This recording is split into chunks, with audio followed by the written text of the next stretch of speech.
Так, ребята, всем привет! Вот с вами Гибрид-центр Якутск.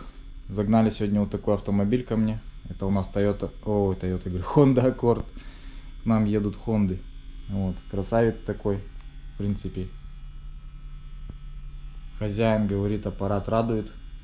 Четкий, кровно делает, говоришь. 2.5 гибридный. Без проблем. Ну, вот так вот выглядит вообще аппаратик, конечно. Аккуратно все, чистенько. Видно, что хозяин любит свою машину. Так вот. В общем, проблемы мелочевые. Сейчас будем дроссельную заслоночку чистить. Вот. Была ошибка по бедной смеси. Сейчас почистим мы дроссель. Дроссель у нас в 100% заедании. Ну, также сделаем профилактическую работу. Форсунки почистим на нем. На нем, в принципе, по-моему, обычные форсунки, не прямого впрыска. Хотя пока что не понимаю. Надо будет это дело почитать. Ну а так, в принципе, все. У него сколько лошадиных сил? 143 ДВС, Ага. а электромотор 123 киловатта. 123. 123. А. Ну, интерьер вот такой у него. Все здесь серьезно. Все красиво. Такое табло мощное. Компьютер, кстати, со своей самодиагностикой у него. Климат-контроль раздельный, да, тоже у него? Да, спереди. Ну, люка нету. Потолок все чистенькое. Электронные кнопочки у него здесь есть по этим. Можно вот управлять даже, по идее. В принципе, как-то так. В общем, машина серьезная уже. Не какой-то там бюджетный класс. Это реально уже сильная машина. Все на японском. А переводить не думал? Переводится? Нет? Нет, не переводится. Не переводится. Ну, у него нету флешки, потому что SD-карточки, да, по-моему, нету. SD-карта, по-моему, была, только он находится вот в магнитоле, а его надо снимать, короче. Либо его. Ну, значит, все-таки он должен, по идее, шиться. Наверное, прошивки бывают. Надо узнать этот момент. Ну, а Прошивок нет, а если вот с костылями, наверное, кто-то делает, я тут не знаю. А вот на CR7 там уже магнитола стоит андроидовская, прям уже с завода. Да ты че? Да. Нифига прикольно. И компьютер, у него уже типа глобальная версия, по-моему, с завода идет, даже у японцев. Там можно поставить русский либо английский. А этот, как его, CarPlay тут тоже есть, да? Тут нет. Нету. А Bluetooth, есть. Bluetooth подключить Bluetooth можно. есть, ага. AUX есть. AUX находится не вот тут вот где-то. Ну что, вид не портит. А вот тут вот.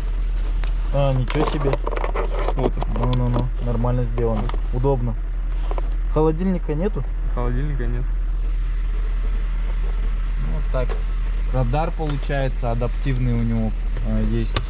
Руль, мультируль. Кстати, радара адаптивного нет тут, потому что комплектация начальная. Там у аккордов две комплектации, X и LX. LX это самая бедная. Ну, там по опции можно докатить люк, кожаное сиденье. А в EX, последней комплектации, ну, богатой, то есть, там уже есть адаптивный круиз-контроль и со всеми фишками, с обогревом, со шторками. Вот что еще прикольно сделано, мне нравится, у него как под дерево, как под настоящее, да, как будто сделано. Не матово, а именно глянец. Есть они, по-моему, люкатые, да? У тебя тут так вот. Очечники. Очечники удобная вещь, кстати. Не в каждой машине оно бывает. Да, кстати, я вот садился в более бедную машину. Ну, в Визель садился, а там его нет. Там нету, ага. Чего я? Единственное, меня что Кроун подкупает, да? Вот у Кроуна, что круче, это то, что да, он. И у него еще этот есть, как он? Как она называется, функция, я забыл. Ионизатор? Она туда-сюда, короче, ходит постоянно. Да. То есть. Что-то ветер называется. Да, что-то такое, ага, я забыл, как она называется. Ну, на языке крутится, конечно, я просто забыл. А так, Вот это почти что, можно сказать, Кроун. Только по другой цене совсем. Цены у них намного дешевле, чем у Кроуна. Вот 1.8, 1.7 можно купить такой автомобиль. Хотя Кроун уже начинается от 2,5 миллионов, тоже 14 года. И там еще не факт, что батарейка будет живая. Батарейка мертвая может быть. А батареечка на Кроун очень дорого стоит. Уже за 200 тысяч рублей. Но сразу, прикинь. Некоторые же не проверяют машину. Поехал и все, сел. А если проверишь, то... Такие машины надо проверять. Вот Аккорда, в принципе, легко проверить литий-ионку вообще. То есть здесь проще ее проверить. Заходишь в ячейки, смотришь, если разбег есть по ячейкам, значит все, значит батарейка печальная. И она тут, сама диагностика уже показывает процентность батарейки. А у Toyota нет, там нету такой самодиагностики, там надо уже диагностическое оборудование использовать, чтобы проверить батарею, состояние ее. Вот. Honda как бы попроще в этом плане. И батарейки ходят у них по 500 тысяч километров литий-ионки. И они мощнее и долгоиграющие. Вот в том-то технология литий-иона, она и круче. Вот. И холода не боятся. Холода она боится до минус 35, она боится уже. Да, минус 35 где-то начинается. А так, в принципе, нормально. Ну, минус 35, это прикинь, что за мороз. Это надо ее совсем уже заморозить. На улице без да. не может стоять. Да, да. А так чисто, машина же всегда греется. В Якутии у нас машины бегают, нормально себя чувствуют. Вот такой вот у нас обзорчик на Аккорды сегодня выйдет, наверное. Прикольный. Ну, в принципе, я думаю, она обучилась и все. Потому что она работает уже совсем по-другому. Этот обороты она уронила. Ну-ка, сейчас посмотрим отношение топлива к бензину какое. 14,7 бегает, что-то плавает она очень хреново. Но это может быть, кстати, из-за форсунок. Она должна стоять на 14,7. Она немножко плавает. Ну пусть еще пообучается, посмотрим, может еще не обучилась. Хотя она обучается уже на когда температура воздуха где-то примерно 86 градусов, ну рабочая 90. Кстати, ну Аккорд, можно сказать, что-то между Camry и Кроуном, грубо говоря. А есть еще Honda Legend. О, Legend, это вообще крутая тачка. Я видел его обзор тоже. 3.5 еще и гибридный. Ну да, это вот вообще это другой уже моя уровень. мечта. Это самое, наверное, да? Да. Что есть у Honda крутое.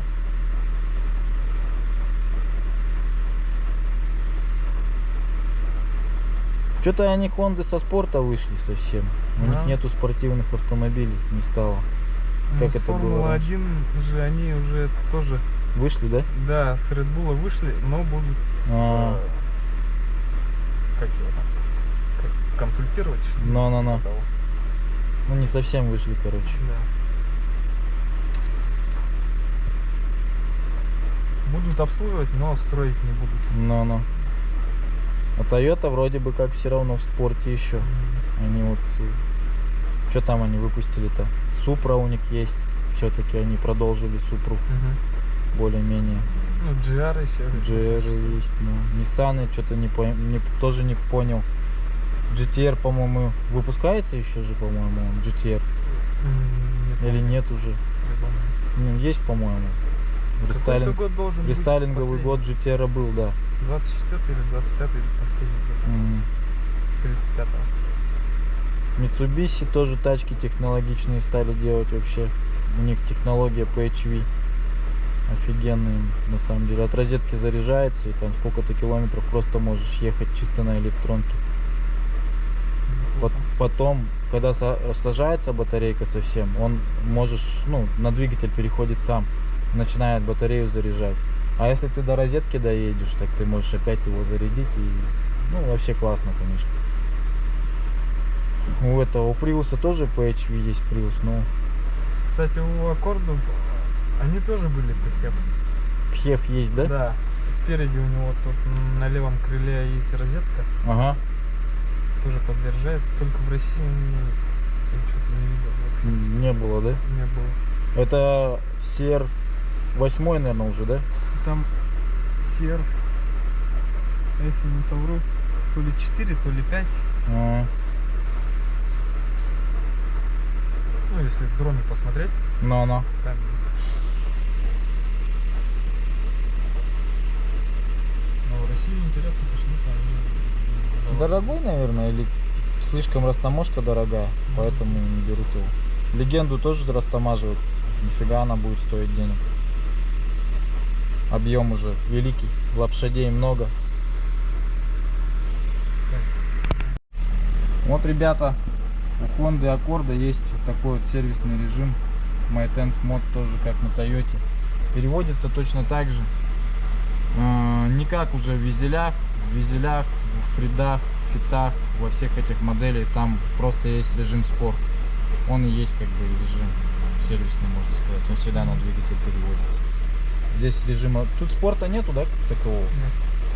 А это только комплектация или есть на каких-то спорт режим? Нет, по-моему. Подрулевые... От рестайлинга, по-моему, начинается. от рестайлинга, да? Ну, то есть подрулевые лепестки там уже появляются, да, получается? Да. Точно. На CR7, по-моему, да. Я тоже, по-моему, видел. А так, CR7, конечно, вообще морда, да, у него кучерявая. Тут сейчас у нас проходит адаптация дросселя. Делаем. Ну, что скажу вам, ребята, вот такая вот заслонка у нас грязная получилась на Аккорде. Вот. Стенки заедания. Находится вот здесь. Очень неудобно, очень делать это все дело. Обслуживается тяжко.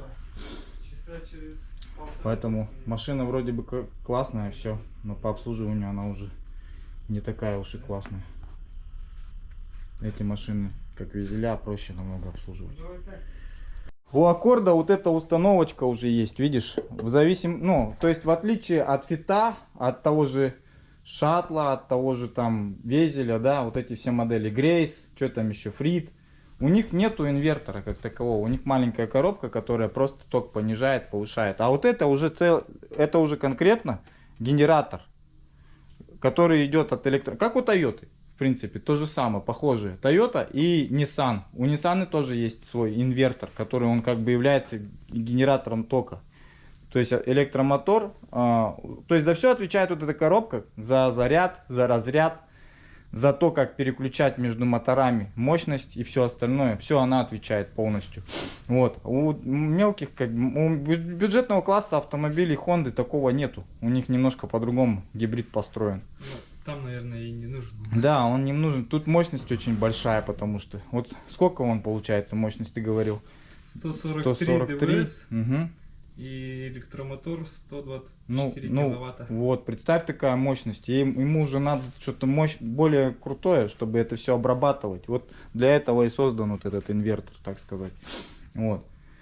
Ну, компоновка, конечно, тут похожая чем-то она с Camry. Потому что у Camry тоже вот этот датчик передний, он также стоит на ZR-ах, AZ-ах, то есть мотора. Он точно так же расположен. Форсунки тоже сзади. Компоновка вот так мотора идет. Ну, прикольная тачка на самом деле. Ну, это уже богатый класс реально.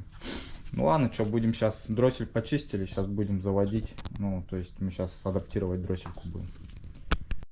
Ну и все, Аккордика обслужил. Уезжает. Такой у нас Аккорд. Погода шикарная. Кстати, всех женщин с 8 марта поздравляю. Всех водительниц. Ни гвоздя, ни жезла, как говорится.